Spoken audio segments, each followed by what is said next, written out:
Thank you, Madam Chair. Just a couple questions. One, we know we hear in this committee and the other committees about cash flow for small businesses, and I was wondering, Mr. Anderson and anybody else that wants to comment, if you have specific changes that might allow for more cash flow for small businesses and changes to the S-Corp rules that would better help corporations, small businesses, and anybody can comment, but if you have specifics, please.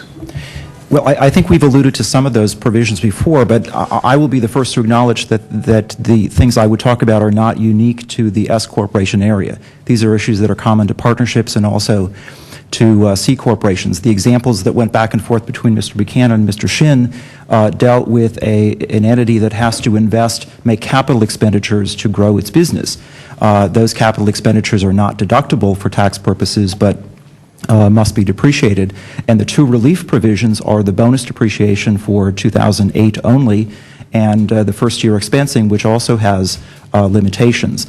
Those are two provisions that more closely tie a corporation's taxable income to its cash flow, and it seems to me that if there is an interest in those provisions, perhaps they ought to be expanded, increased, in the case of the bonus depreciation, made permanent, subject to revenue constraints and other similar considerations.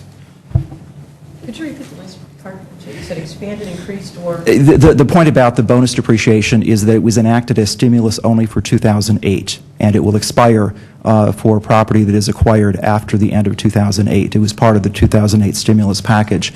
So next year, a business making capital expenditures will have the first-year expensing under Section 179, but will not have the bonus depreciation under current law.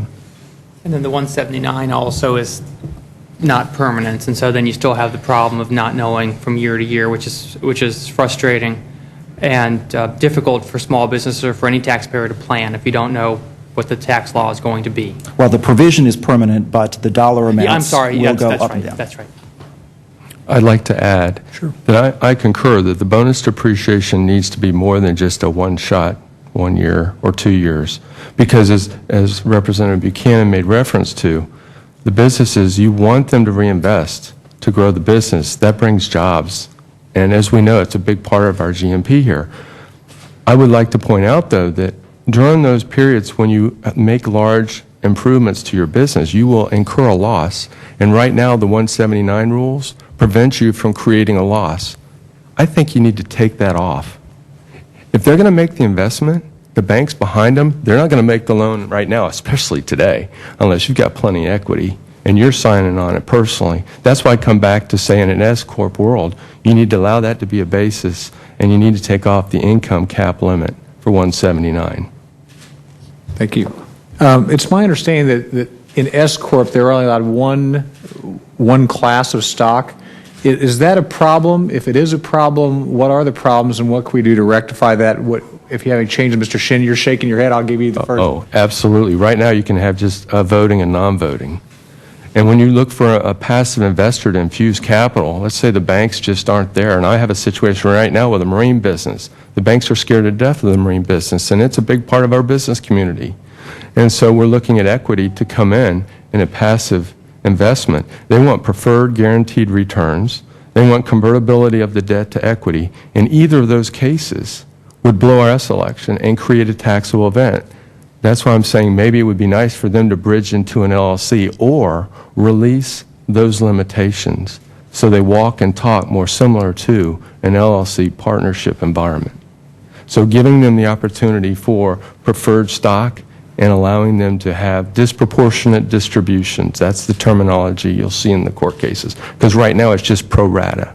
If you're a 30% owner, you have to get a 30% of the dividend. Ms. Blankenship? Yes. For community banks, this is critically important because I heard today 2,400 banks in the nation are sub-S. But when they want to go out and raise capital, they either have to dilute their current ownership, which sometimes would threaten their independence and the Main Street presence, on Main Street America in the community, or they have to sell out, because you have to give banks the ability to raise capital, because the more capital they can grow, the more they can infuse back into the community, of course. And so by extending that, by allowing a preferred stock or the conversion to the limited liability charter in a tax-free transaction, particularly for community banks, would be very beneficial to the economy of Main Street. Mr. Ellsworth, I would just add that an S corporation, even under current law, is not limited to simply issuing either common stock or plain vanilla debt, if you will. The current regulations promulgated by the Internal Revenue Service permit S corporations to have a variety of what I might call equity-flavored instruments. There are some lenders who will lend if they can get options or warrants to acquire stock of the company. Obviously, if those warrants were ever exercised, there might be a terminating event for the S corporation.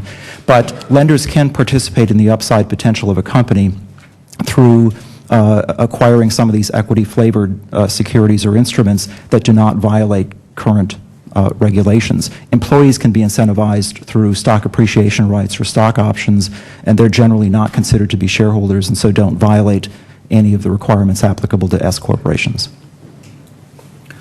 I would offer that while I agree with Mr. Anderson's comments that there certainly are things other than simply voting or non-voting stock and access to equity in some respects in that manner, the introduction of a opportunity for investors to invest in preferred stock would greatly expand that capital access pool.